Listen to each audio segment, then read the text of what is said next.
Ce que vous voyez là, c'est un portrait du roi saadien Abdelmalek, généré par l'intelligence artificielle, tel que décrit dans le livre Les sources inédites de l'histoire du Maroc, de 1530 à 1660. On peut lire que le roi Abdelmalek était de moyenne stature, bien proportionné, avec des épaules larges, le visage blanc, avec un léger rouge aux joues qui embellissait son teint, et une barbe noire, dense et touffue.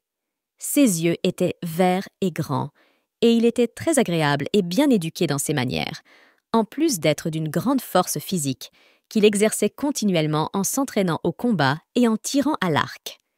Il parlait très bien l'espagnol avec grâce, discernement et politesse, et il écrivait également dans cette langue. Il connaissait l'italien mieux que toute autre langue, mais il maîtrisait surtout le turc et ne se souciait pas de l'arabe, qui lui était naturel, et dans laquelle il était considéré comme l'un des meilleurs poètes de son époque. L'écrivain ajoute que le prince était très ingénieux, d'un jugement subtil et d'une grande sagesse en toutes choses, surtout en matière de gouvernement de ses royaumes. Il savait jouer de divers instruments de musique et il était passionné par les armes et l'art militaire, qu'il pratiquait le plus souvent, ayant lui-même fabriqué quelques pièces d'artillerie qui sont encore utilisées en Barbarie. En outre, il était si rare et remarquable dans tout ce qu'il faisait que chacun le regardait avec admiration.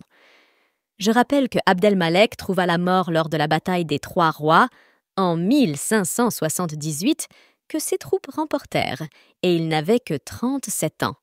À la prochaine.